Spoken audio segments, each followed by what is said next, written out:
আমি স্বপ্ন দেখি ৫৬,০০০ বর্গ মাইল ঘিরে। আমি স্বপ্ন দেখি ৭১-এর মিছিল এসেছে ফিরে। আমি স্বপ্ন দেখি বাংলাদেশ পেয়েছে স্বাধীনতা। আমি স্বপ্ন দেখি নিভৃতে আজ কাঁদে না মানবতা। আমি স্বপ্ন দেখি মানুষে মানুষে ভুলেছে ভেদাভেদ। আমি স্বপ্ন দেখি সবার গায়ে পাঞ্জাবি সফেদ। আমি স্বপ্ন দেখি আজান হলে মসজিদে যাই ছুটে। আমি স্বপ্ন দেখি খোদার রহমানিছে সবাই লুটে। আমি স্বপ্ন দেখি ঘরে ঘরে সবাই খোদার কোরআন পড়ে। আমি স্বপ্ন দেখি কোরআন দিয়েই সবাই জীবন গড়ে। এই স্বপ্ন যদি না হয় পূরণ, তবে এক নদী বুকে দুঃখ নিয়ে হবে যে আমার মরণ। আমি স্বপ্ন দেখি, আমি স্বপ্ন দেখি, আমি স্বপ্ন দেখি, আমি স্বপ্ন দেখি, আমি স্বপ্ন দেখি পর্দা করে চলে কিশোরী নারী। আমি স্বপ্ন দেখি রূপ নিয়ে কেউ করে না বাহাদুরি। আমি স্বপ্ন দেখি টিভির পর্দায় আলেমের ছবি ভাসে। আমি স্বপ্ন দেখি সেখান থেকেই ন্যায়ের কথা আসে। আমি স্বপ্ন দেখি এফডিসি আজ পাল্টে গেছে ঝড়ে। আমি স্বপ্ন দেখি সেখান থেকেই ইসলামী ছবি গড়ে। আমি স্বপ্ন দেখি অশ্লীলতা হয়েছে দেশে বন্ধ। আমি স্বপ্ন দেখি নেই তো মানুষ বাবা বধিরার অন্ধ। আমি স্বপ্ন দেখি মরে না মানুষ কোথাও অপঘাতে। আমি স্বপ্ন দেখি ক্ষুদিত শিশু কাঁদে না ফুটপাথে। আমি স্বপ্ন দেখি ব্যথা বুকে চেপে কাঁদে না কেউ তো দুঃখে। আমি স্বপ্ন দেখি প্রতিটা মানুষ আছে যে সবাই সুখী। এই স্বপ্ন যদি না হয় পূরণ, তবে এক পাহাড় বুকে দুঃখ নিয়ে হবে যে আমার মরণ। আমি স্বপ্ন দেখি, আমি স্বপ্ন দেখি, আমি স্বপ্ন দেখি, আমি স্বপ্ন দেখি, আমি স্বপ্ন দেখি রাষ্ট্রপতির মুখে রাসূলের দাড়ি। আমি স্বপ্ন দেখি ক্ষমতা নিয়ে করে না কাড়াকাড়ি। আমি স্বপ্ন দেখি নেতা নেত্রীরা ভুলে গেছে সব দ্বন্দ্ব। আমি স্বপ্ন দেখি মিল হয়েছে যেন কবিতার ছন্দ। আমি স্বপ্ন দেখি সুপ্রিম কোর্টের বিচারের মানদণ্ড। আমি স্বপ্ন দেখি কোরআন হাদিস দিয়েই করে খণ্ডন। আমি স্বপ্ন দেখি সংসদে সবাই কোরআনের কথা বলে। আমি স্বপ্ন দেখি দেশটায় আমার কোরআন দিয়েই চলে। আমি স্বপ্ন দেখি কারাগার থেকে এসেছে ভাইয়েরা নিড়ে। আমি স্বপ্ন দেখি কোরআনের পাখি আবার এসেছে ফিরে। এই স্বপ্ন যদি না হয় পূরণ, তবে এক সাগর বুকে দুঃখ নিয়ে হবে যে আমার মরণ। এই স্বপ্ন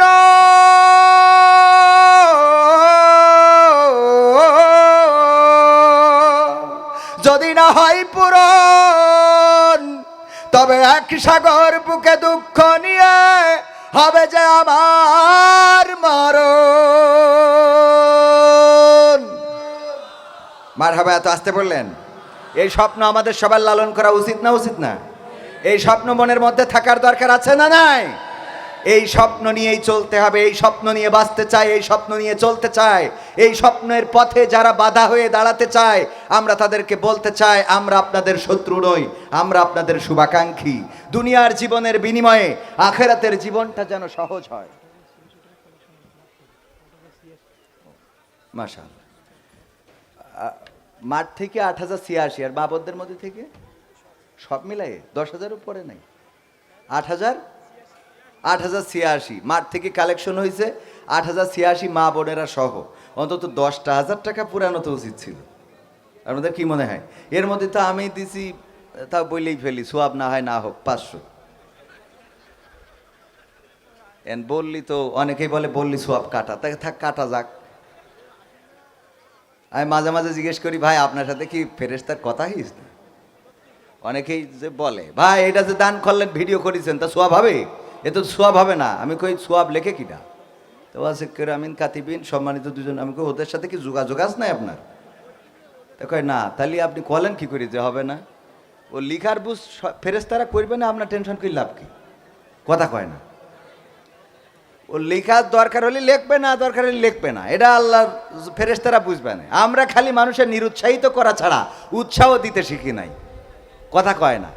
একজন খাবার দিচ্ছে খিচুড়ি, কয় ভোটের সময় এসতো তা দিক তো, অসুবিধে কি? কথা কয় না। একজন নেতা হবে, মেম্বারিতে দাঁড়াবে, চেয়ারম্যানিতে দাঁড়াবে, নিয়ত তো এই জন্য মানুষের টাকা দিচ্ছে, পয়সা দিচ্ছে। কি দিছিলেন?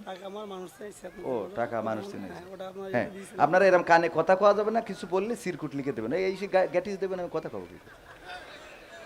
খালি এই সে একেবারে মানে সরকারি পাইছেন নাকি? হ্যাঁ, বাষ্ট করে দেবো। মুসলমানে মুসলমানে দ্বন্দ্ব করা চলবে না, সীসা ঢালা প্রাচীর হবে কখনো তা টলবে না। মুসলমানে মুসলমানে দ্বন্দ্ব করা চলবে না, সীসা ঢালা প্রাচীর হবে কখনো তা টলবে না। মুসলমানে মুসলমানে দ্বন্দ্ব করা চলবে না, সীসা ঢালা প্রাচীর হবে কখনো তা টলবে না। তবেই শান্তি পাবে, অশান্তি দূর হবে, তবেই শান্তি পাবে, অশান্তি দূর হবে। কেউ আর মুসলমানের বাজে কথা বলবে না, মুসলমানে মুসলমানে দ্বন্দ্ব করা চলবে না, সীসা ঢালা প্রাচীর হবে কখনো তা টলবে না। কে আওয়ামী, কে বিএনপি, কে জামাত ইসলাম, এটা আমাদের নয় পরিচয়, মুসলিম মোর নাম। কে আওয়ামী, কে বিএনপি, কে জামাত ইসলাম, এটা আমাদের নয় পরিচয়, মুসলিম মোর নাম। এ কথা মানলে পরে শান্তি আসবে ঘরে, এ কথা মানলে পরে শান্তি আসবে ঘরে। কেউ আর মুসলমানের বাজে কথা বলবে না, মুসলমানে মুসলমানে দ্বন্দ্ব করা চলবে না, সীসা ঢালা প্রাচীর হবে কখনো তা টলবে না। মুসলমানে মুসলমানে দ্বন্দ্ব করা চলবে না, সীসা ঢালা প্রাচীর হবে কখনো তা টলবে না। মাঝাব আর লামাঝাবের লড়াই যদি চলে, শান্তি আসবে না রে ভাই কোনই কৌশলে। মাঝাব আর লামাঝাবের লড়াই যদি চলে, শান্তি আসবে না রে ভাই কোনই কৌশলে। ঐক্যবদ্ধভাবে থাকলে শান্তি পাবে, ঐক্যবদ্ধভাবে থাকলে শান্তি পাবে, এছাড়া শান্তি পাবার রাস্তা কবু মিলবে না। মুসলমানে মুসলমানে দ্বন্দ্ব করা চলবে না, সীসা ঢালা প্রাচীর হবে কখনো তা টলবে না। মুসলমানে মুসলমানে দ্বন্দ্ব করা চলবে না, সীসা ঢালা প্রাচীর হবে কখনো তা টলবে না। কে কমিয়া কে আলিয়া এটা তো বিষয় নয়, কথা বলার ক্ষেত্রে রবের করতে হবে ভয়।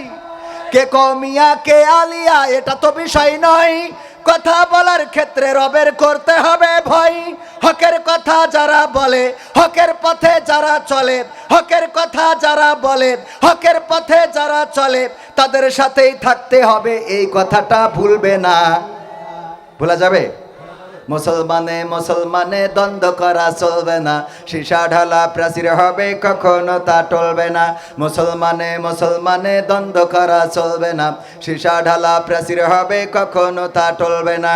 তবেই শান্তি পাবে, অশান্তি দূর হবে, তবেই শান্তি পাবে, অশান্তি দূর হবে। কেউ আর মুসলমানের বাজে কথা বলবে না, মুসলমানে মুসলমানে দ্বন্দ্ব করা চলবে না, সীসা ঢালা প্রাচীর হবে কখনো তা টলবে। টলা যাবে? মুসলমান ঐক্যবদ্ধ থাকার ব্যাপারে আল্লাহ কোরআনে অসংখ্য জায়গায় বলেছেন। বিশেষ করে আমরা যে আয়াতটা বেশি পড়ি,